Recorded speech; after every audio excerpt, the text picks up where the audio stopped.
Chosen one, there is something pressing on your spirit right now that you haven't been able to name. Not anxiety, not fear, something more specific than that. A quiet urgency that followed you into this moment, that made you stop what you were doing and listen. You felt it. And here's what's underneath that feeling. You're not just being called, you're being assigned. This isn't another reminder to pray more. This isn't a general encouragement to keep going. What's happening right now? The reason you found this, the reason this landed in front of you at this exact hour, is that something has been designated for you, not in the abstract, theological sense that makes it easy to nod and move on. Something specific, singular, time-stamped, one task. Tomorrow morning? That might sound too simple to be divine. We're conditioned to expect God's assignment to arrive wrapped in complexity, through years of preparation, through prophetic words delivered in cathedral spaces, through elaborate sequences of spiritual events. But the weight of what you're about to carry doesn't always announce itself loudly. Sometimes it arrives quietly, like a knowing that settles in the chest before the mind catches up. And sometimes the most critical assignment of a season is given the night before it needs to be completed. You were made for this particular moment, not the version of you from 3 years ago, not the version that was still tangled in things that couldn't go where you're going. This version, the one that's been shaped by the exact experiences you've been questioning, the one who survived what you were sure would break you, the one who is still here, still listening, still willing. That willingness is not small. Don't reduce it. Because here is what God recognizes in you that you haven't fully recognized in yourself yet.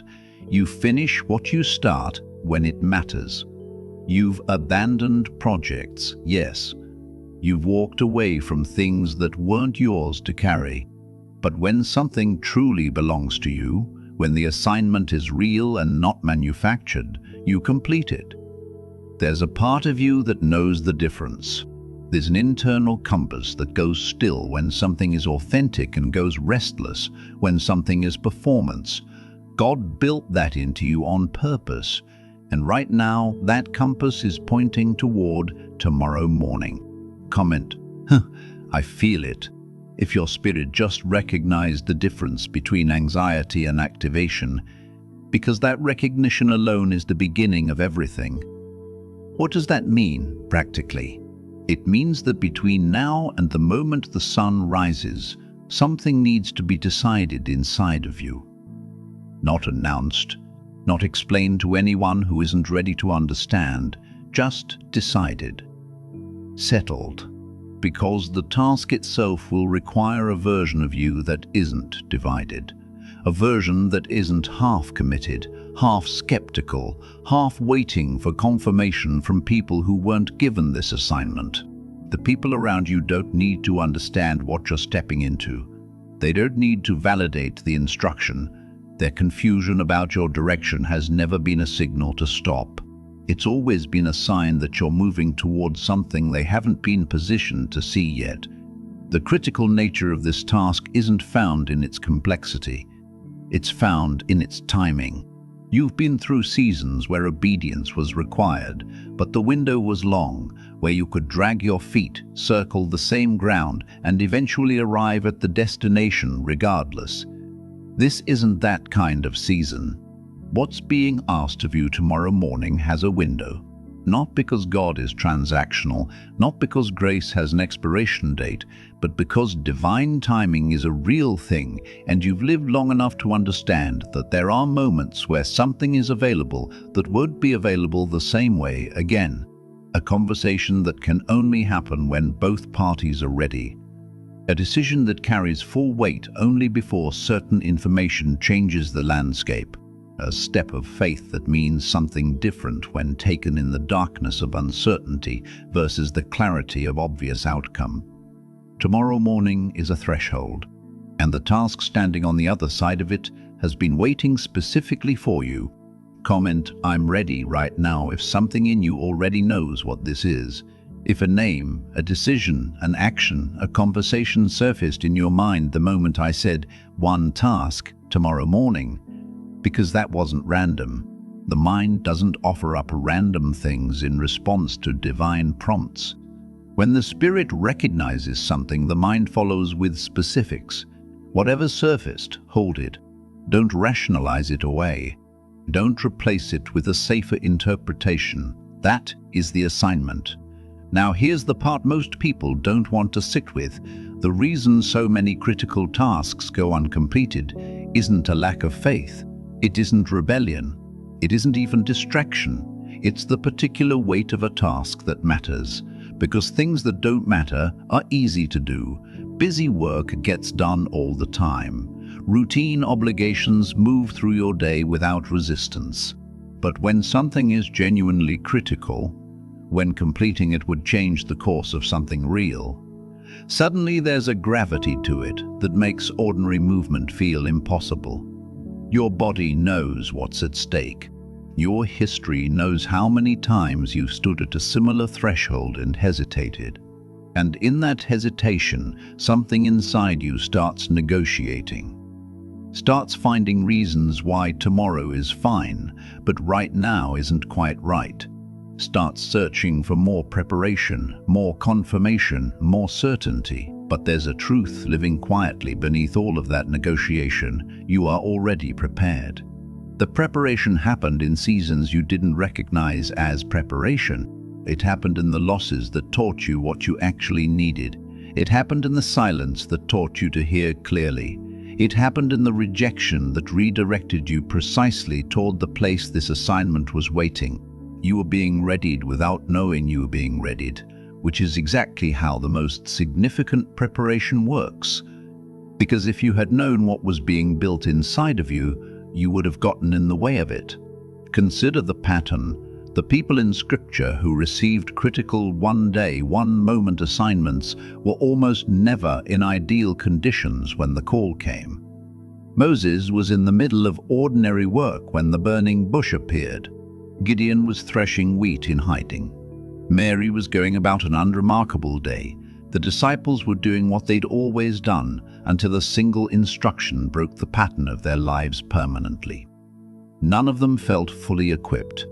None of them had a checklist completed. The assignment arrived before the readiness was obvious, and that's the point. Faith that requires certainty isn't really faith. Obedience that waits for perfect conditions isn't really obedience. What God honors is the movement taken before the full picture is visible. Tomorrow morning, you won't have the full picture. You might not even have a clear sense of how the task connects to everything that comes after it. That's intentional. Because if you could see the entire chain of consequences that flows from this single act of faithfulness, you might become overwhelmed by the weight of it, or seduced by the outcome in a way that distorts the purity of the motivation. Some tasks are given in pieces for a reason. The instruction is simple, the completion is within reach, and what unfolds afterward is held in hands that are not yours to manage. This is what trust actually looks like when it's functioning. Not a feeling of certainty, but a willingness to act without it. And something in you has been growing toward this willingness for longer than you realize. There's a version of you that existed before this season who would have needed more signs, who would have asked for the same confirmation 3 separate times before taking a single step, who would have prayed about the prayer, who would have circled the instructions so many times looking for an exit clause that by the time any movement began, the window had already shifted. That version of you was doing the best it could with what it had. There's no judgment in that. But you're not that version anymore, and the difference isn't arrogance. It isn't spiritual pride. It isn't the dangerous confidence of someone who stopped listening. The difference is earned. It was paid for in seasons of waiting, where nothing moved and you stayed anyway. In moments of surrender, where the thing you released was something you genuinely loved and needed. in quiet stretches where God felt distant and you kept showing up to the relationship anyway, not because it felt good, but because something deeper than feeling told you to. That's not nothing, that's everything. Because the task waiting for you tomorrow morning doesn't require a perfect person, it requires a faithful one. And faithfulness isn't the absence of doubt, it's the decision to move despite it. It's the choice to treat the instruction as real before the outcome confirms it. It's the willingness to look a little foolish to the watching world in exchange for alignment with something the watching world can't fully perceive. Some of you have been carrying a prompting for weeks, maybe longer, something you've been calling an idea because calling it an assignment felt too heavy, too accountable. If you call it an idea, you can set it down whenever it becomes inconvenient. If you call it an assignment, you have to answer for what you did with it. So the language stayed small. The vision stayed private. The action stayed deferred into a future version of your life that never quite arrived because you were always one more preparation away from being ready. Tomorrow morning ends that cycle. Not because the preparation is complete, it's not, it never fully is, but because the season of preparation as the primary activity is closing. There's a shift that happens in divine timing where the preparation stops being the main event and becomes the backdrop, where the work that was internal begins to require an external expression, where the faith that lived only in the private space between you and God starts needing to take form in the actual world. That shift is uncomfortable because it introduces visibility, and visibility introduces the possibility of being wrong in front of people, of stepping out and having it not look the way you imagined, of the assignment being real, but the execution being imperfect, and having to live in the gap between calling and competence while the gap slowly closes. But here's what matters. God has never required perfection at the point of beginning. He has only ever required presence. Show up, begin, bring what you have. Type "I'm dropping it" in the comments if you're choosing to release what you've been holding back, because someone down here needs to see that you moved. The loaves and fish were not enough by any measurable standard. 5 loaves, 2 fish, thousands of people. The math doesn't work. It was never supposed to work mathematically. It was supposed to work miraculously, and miracles don't activate in the hands of someone still calculating whether what they're holding is sufficient. They activate in the hands of someone who surrenders what they have to a purpose larger than their own capacity to fulfill it. The insufficiency was never the problem. The offering was the point. And what was offered became something completely different once it was placed in the right hands. Whatever you're holding right now, whatever feels too small, too late, too underdeveloped, too ordinary, place it in that context. The assignment doesn't begin with you having enough. It begins with you releasing what you have into the space where the multiplication happens. Tomorrow morning, you release it. Some of you know the task is a conversation you've been avoiding, a word you've been withholding from someone who needs it. Not because you don't care, but because the vulnerability of saying it feels greater than the certainty that it will be received well. You've been protecting yourself from the awkwardness of being misunderstood. But what's underneath the conversation isn't awkwardness, it's impact. Someone's trajectory is waiting on your willingness to be temporarily uncomfortable. Someone's darkness has a word of light inside of you that hasn't been delivered yet. And the window for that delivery is not indefinitely open, not because God removes grace, but because people move. Seasons move. The moment where a specific truth lands with full weight in the right soil is a real moment, and it passes. Say the thing tomorrow morning. For others, the task isn't relational. It's the thing you've been postponing under the comfortable illusion of not yet being ready. The project that lives in the Notes app but never becomes a file. The business that exists in the vision but never becomes a step. The ministry that burns in the chest but never becomes a room, a recording, a page, a first conversation. You've been perfecting the idea in private while the people the idea is meant to serve are out there without it.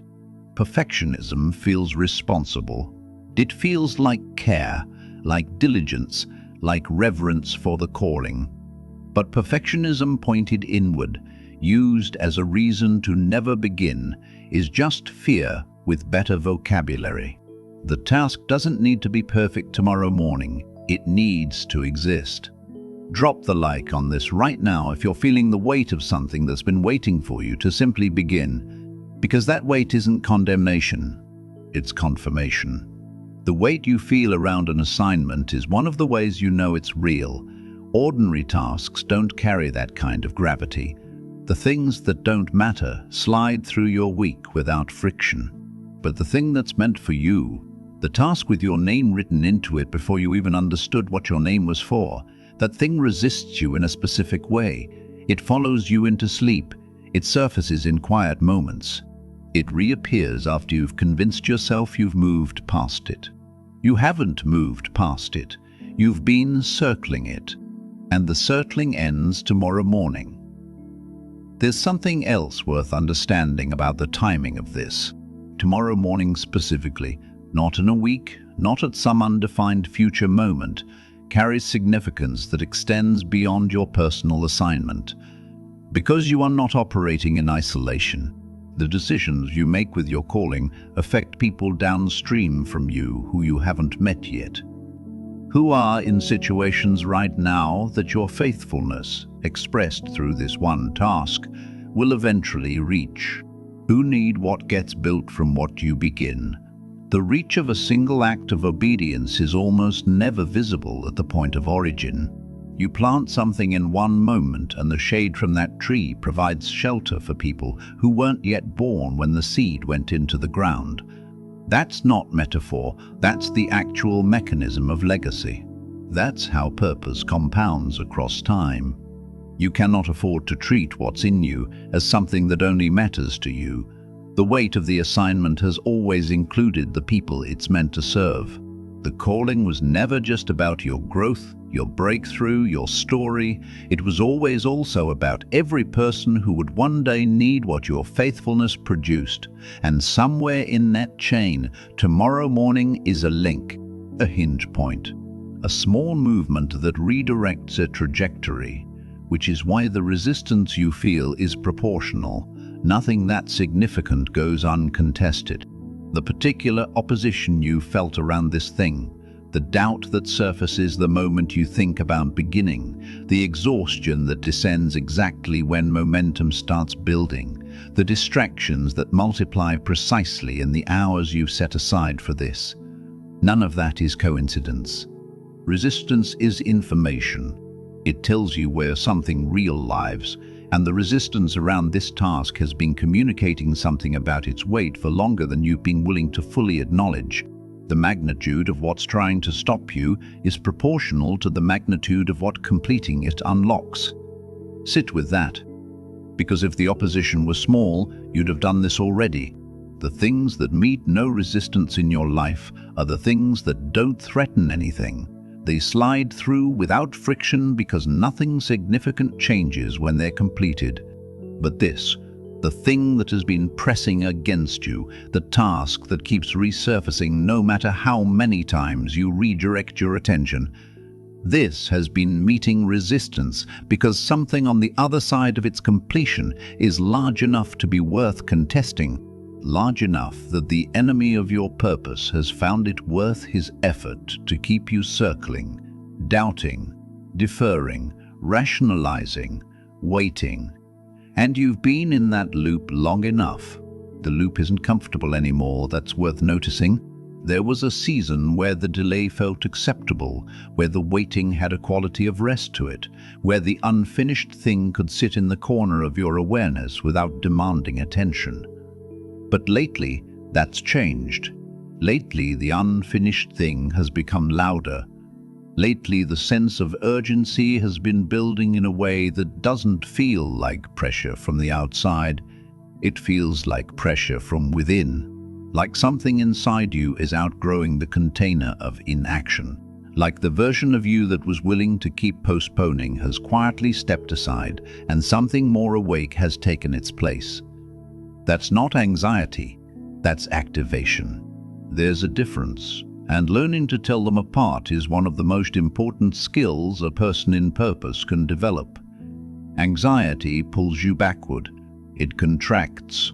It makes the world feel smaller, and the obstacles feel larger, and the self feel less capable. Anxiety disguises itself as wisdom. It calls itself discernment, when really it's just fear wearing a spiritual costume. Activation moves differently. It has urgency, yes, but underneath the urgency there's a current of something that feels almost like recognition. Like the soul remembering something the mind forgot. Like a door you've passed 100 times suddenly becoming visible as a door. Activation expands rather than contracts. It makes the impossible feel imminent rather than theoretical. What you're feeling right now is activation, and tomorrow morning is where it meets the physical world. Drop 777, I'm moving, if you just realized your obedience tomorrow morning isn't only for you, because the person whose faith depends on your faithfulness needs you to say it out loud right now. Let's talk about what the morning itself might look like, not in a prescriptive, instructional sense, but in a way that prepares the internal landscape for what's about to happen. Because the hours before a critical task are not neutral. They carry their own spiritual atmosphere, and how you enter them determines how clearly you can hear what needs to happen within them. Don't fill tomorrow morning with noise before you've received what the silence is carrying. This is specific. There's a habit that gets built in modern life where the first moments of consciousness are immediately populated with a screen, with information, with other people's urgency, with the accumulated weight of a world that has been moving while you were asleep. And none of that is inherently wrong. But on a morning where a critical assignment is waiting, that habit becomes a thief. Because the instruction doesn't always arrive in words. Sometimes it arrives as a knowing that requires stillness to fully form. Sometimes it arrives as a clarity that's fragile in the first moments. Like a dream that dissolves if you reach for your phone before you've held it long enough to remember it. The still small voice that Elijah heard wasn't competing with noise. It arrived after the wind, after the earthquake, after the fire, after everything loud had passed through and exhausted itself. Give the morning its silence before you give it anything else, even 15 minutes, even 10. Sit with the assignment before you begin it. Let the weight of it settle fully into your body before your mind starts organizing it into steps and strategies. Because there's information in that weight, directional information, emotional information, information about which part of the task leads and which parts follow. The strategy for your assignment isn't only in your intellect, it's in your spirit. And your spirit communicates through a register that requires a certain quality of attention to access. The busyness of a rushed morning closes that register before you've read what's written there. You've had mornings where you started something, and something felt off, where the actions were technically correct, but the alignment wasn't quite there, where you were doing the right thing at a slightly wrong angle and could feel it but couldn't name it.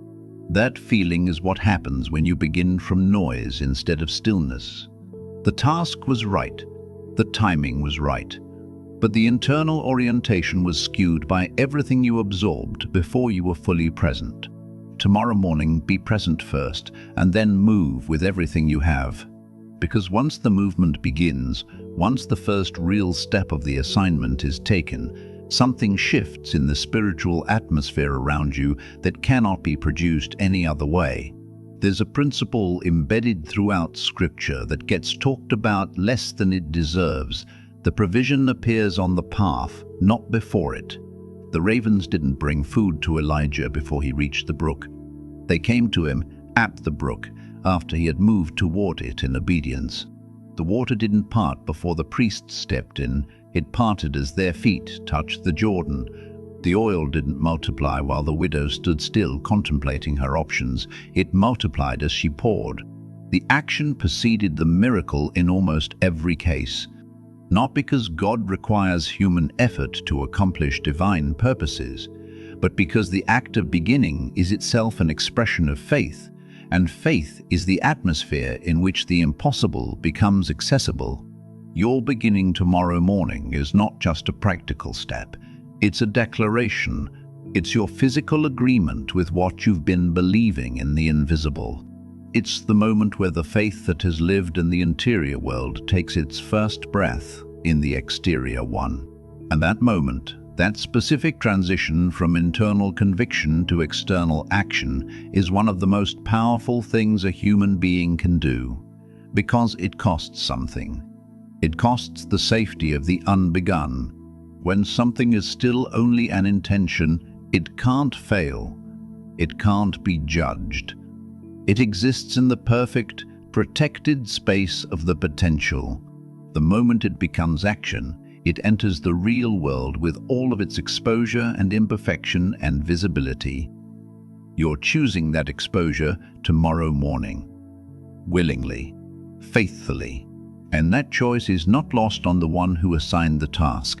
There's a moment in the book of Joshua, right at the edge of the Jordan, right before an entire nation was about to step into a promise that had been 40 years in the formation, where God says something that rarely gets the attention it deserves.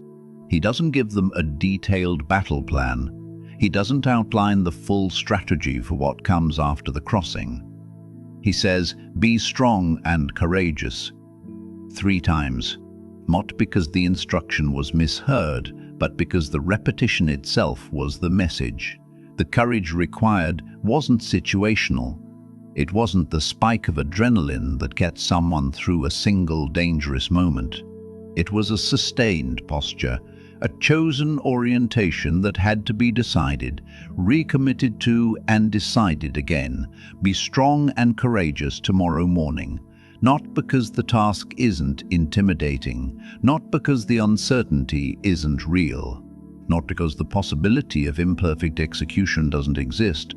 Be strong and courageous because the assignment is real and the timing is exact, and you are not placed at this particular intersection of your life and this particular moment by accident. You were brought here by a sequence of events that was not random, shaped by a hand that doesn't make mistakes, for a purpose that doesn't diminish based on your feelings about your own readiness. The readiness was always there. You just needed to believe it long enough to act on it. And there's something about tomorrow specifically, about the morning specifically, that holds a quality of beginning that no other time of day carries in quite the same way. Morning is the part of the day that hasn't been touched yet. It arrives clean, without the accumulated weight of yesterday's decisions and interactions and disappointments. It arrives with its own form of grace, the grace of a fresh start that isn't earned, just given. Every morning is a small resurrection, a return from the unconscious to the conscious, from stillness to motion, from the private world of sleep to the shared world of action. And tomorrow morning, your action changes something. Not just for you. Ripples don't ask permission before they spread. They move outward from the point of impact with complete indifference to whether the stone that created them was large or small, thrown with confidence or dropped with trembling hands. What matters is the contact with the water. What matters is that the stone entered the surface at all. The ripples take care of themselves. Your task tomorrow morning is the stone. The water is larger than you can currently see. Drop it anyway. There are people in your life who have been watching your circumference, watching you orbit the same center point without landing. They haven't said it, because love often protects people from the truth that would sting even while it liberates. But they've seen the pattern. They've watched you get close and redirect. They've witnessed the gifts functioning in private spaces that were never designed to contain them permanently.